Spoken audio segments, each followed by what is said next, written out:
सगळीकडे जबरदस्त असा पाऊस आहे। कोल्हापूर जिल्हा तर जवळपास पाण्याने वेढला आहे आणि या अशा भीषण परिस्थितीत लोकांवर काय अडचणींचं संकट कोसळलंय हे जाणून घेण्यासाठी न्यूज 18 लोकमत शिरोली पुलावर पोहोचलं।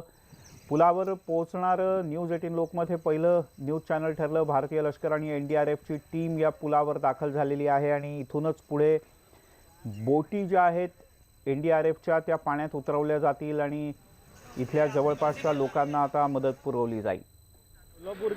उदय जाधव आपले प्रतिनिधी आपल्यासोबत आहेत। उदय,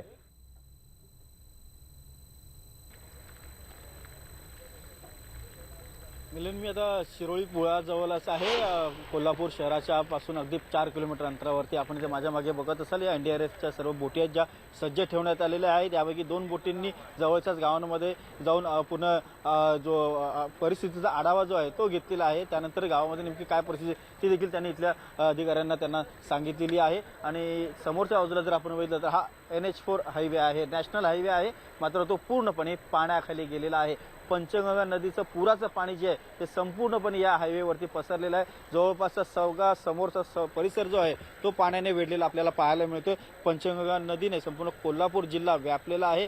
एक प्रकारे महापूर आल्याची परिस्थिती या कोल्हापूर जिल्ह्यामध्ये इथे निर्माण झालेली आहे। आपण समोरच्या बाजूला जर बघितलं तर एक नारळाचं झाड आहे, त्या नारळाच्या झाडाच्या अगदी मध्यापर्यंत पाण्याची पातळी जी आहे ती पोचलेली आहे। नारळाचं झाड खूप उंच असतं, मात्र जर नारळाचं झाड अर्ध्यापर्यंत बुडालं असेल तर आपण एक अंदाज व्यक्त करू शकतो की नेमकी पाण्याची उंची कितपर्यंत, पाण्याची खोली कितपर्यंत आहे आणि किती भयानक परिस्थिती इथं उद्भवलेली आहे। अशीच परिस्थिती संपूर्ण कोल्हापूर जिल्ह्यामध्ये पाहायला मिळते। एनडीआरएफची टीम जी आहे ती इथे घटनास्थळी पोहोचलेली आहे। आपण समोर बोट बघत असाल, अशा प्रकारच्या ज्या रबर बोट्स आहेत ज्या एनडीआरएफने इथे पाण्यामध्ये उतरवलेल्या आहेत आणि या एनडीआरएफच्या या बोटीमध्ये सर्व अत्यावश्यक, जीवनावश्यक आणि एकूणच बचावात्मक ज्या गोष्टी त्या इथे ठेवण्यात आलेल्या आहेत। एक लाईफ जॅकेट जे असतात अशा प्रकारचे ते इथे ठेवलेले आहेत। टायर आहेत ज्याला दोरी देखील बांधलेल्या आहेत, म्हणजे अगदीच कोणी जर वाहून जात असेल तर त्याला तात्काळ या टायर टाकून वाचवण्यात येईल। आणि समोरच्या बाजूला जर आपण बघितलं एनडीआरएफची टीम आहे ते सगळे त्यांचे ट्रक भरून सामान घेऊन इथे आलेले आहेत।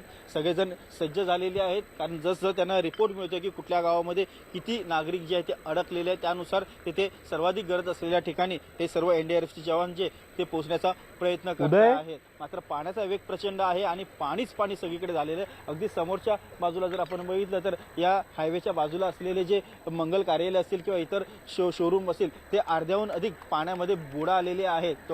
जवळपास 15 ते 20 फुटांपर्यंत पाणी जे आहे ते साचलेलं आहे आणि याच पाण्यामध्ये काही लोक अगदी घरांच्या छतांवरती किंवा अगदीच उंच जागेवरती जाऊन आपले संरक्षण जे आहे ते करतायत, ते मदतीसाठी याचना करतायत।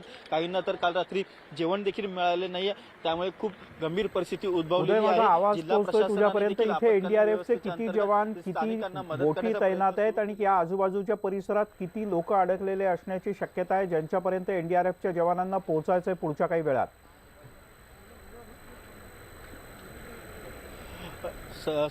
मिलिंद, आपण बघितलं तर संपूर्ण कोल्हापूर जिल्ह्यामध्ये लाखांवरती लोक जे आहेत ते पूर्णपणे अडकलेले आहेत आणि एनडीआरएफच्या इथे खूप मोठी तुकडी जी आहे ती इथे आलेली आहे। आर्मीचे जवान देखील इथे घटनास्थळी पोहोचलेले आहेत। काही अधिकाऱ्यांशी आपण बोलण्याचा प्रयत्न करणार आहोत, कारण इथे जी गंभीर परिस्थिती उद्भवलेली आहे ते रेस्क्यू ऑपरेशनमध्ये नेमकं ते काय करणार आहे त्यांच्याकडनं आपण जाणून घेणार आहोत। एनडीआरएफची टीम जी आहे ती इथे सज्ज झालेली आहे मदत कार्यासाठी। त्यांचं एक प्रकारे प्लॅनिंग जे आहे ते इथे सुरू झालेलं आहे की कशा प्रकारे मदत केली जाणार आहे, कुठे कुठे केली जाणार आहे, कारण पाण्याचा प्रवाह देखील वेगवान आहे। त्यामुळे या वेगवान पाण्याने असलेल्या या पाण्यामध्ये कशी परिस्थिती उद्भवते ते जाऊन आपल्यासोबतले स्थानिक पोलीस अधिकारी आहेत।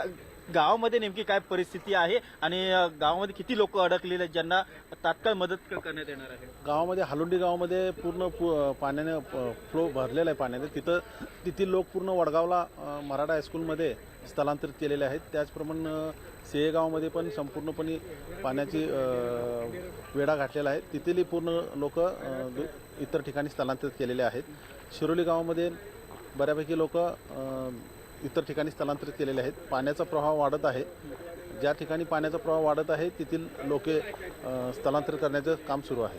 सर्वाधिक मदत कुठे आहे, कारण सर्वाधिक गरज कुठे निर्माण झाली जे तात्काळ आता मदत बचाव कार्य केलं जाणार आहे? सर्वाधिक मदत हालोंडी गावामध्ये आहे। हालोंडी गावामध्ये ज्या ठिकाणी लोकांचं स्थलांतर केलं होतं मराठी स्कूलला, त्या स्कूलला पण वेढा घातला होता पाण्यानं. त्यामुळे तेथील लोकांची तात्काळ आम्ही वडगाव या ठिकाणी स्थलांतरित करत आहे. परंतु काल रात्रभर काही लोक अडकलेले आहेत, त्यांच्यापर्यंत काय अन्नधान्य किंवा जीवनावश्यक वस्तू काय पोहोचलेल्या आहेत? पोचलेले आहेत, रात्रभर पोचलेले आहेत. रात्रीमध्ये मध्यरात्री काही ठिकाणी पाणी आलं होतं, त्यांनाही आम्ही तात्काळ इतर ठिकाणी स्थलांतरित केलं आहे. त्यांना ज्या ज्या आवश्यकता गोष्टी आहेत त्या तिथं पोहोचण्याची व्यवस्था केली होती. कोल्हापूर शहरातली काय परिस्थिती? कारण कोल्हापूर शहरामध्ये खूप मोठ्या संख्येत नागरिक आढळतात, त्यांचा संपर्क देखील होत नाही कारण इलेक्ट्रिसिटी सप्लाय बंद झालेला आहे.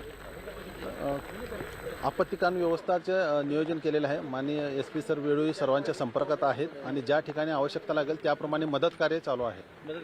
आपल्यासोबत NDRF देखील प्रमुख है, त्यांच्याशी बोलण्याचा प्रयत्न करूया.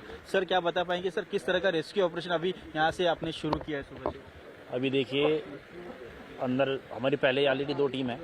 कल भी काफ़ी लोगों को शिफ्ट किया गया है जो अंदर फंसे हुए थे, उनको बाहर निकाला गया है. कल काफ़ी बता रहे 4,000 लोग फंसे हुए थे, उनमें से काफ़ी लोगों को निकाल दिया गया है.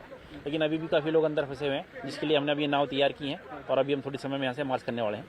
अभी कुछ देर पहले आपकी जो नाव है, जो बोट से वो अंदर गए थे रिपोर्ट करने के लिए, कहाँ पे लोकेट्स है सबसे ज्यादा, तो कुछ रिपोर्ट्स आए हैं कि सबसे ज्यादा जरूरत कहाँ पर है अभी? ये भी कोल्हापुर सिटी में अंदर है, जो लोग फंसे हुए हैं उन्हीं को निकालना. उनको सबको निकालने के बाद यहीं पर सुरक्षित जगह पर लाया जाएगा सबको?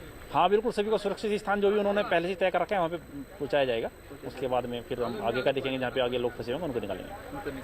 धन्यवाद सर. आपण जर बात करणे तर आपण बघतोय की सर्वप्रथम जिथे गरज आहे तिथे लोकांना वाचवलं जाणार आहे, सर्व लोकांना लोकेट केलं जात आहे. तिथे सर्वाधिक मदत जी आहे ती पहिल्यांदा पोहोचवली जाते आणि मदत पोहोचवल्यानंतर सर्वांना तिथे पहिल्यांदा जे सुरक्षित स्थळ आहे त्या सुरक्षित स्थळी आणलं जाणार आहे. अशा प्रकारच्या या बोटी ज्या आहेत त्या इथे सज्ज ठेवण्यात आलेल्या आहेत. थोड्याच वेळात या बोटी ज्या पुन्हा एकदा पाण्यात सोडल्या जाणार आहेत आणि ते सर्वात जास्त जिथे लोक अडकलेले आहेत त्यांना इथे सुरक्षित स्थळी आणलं जाणार आहे.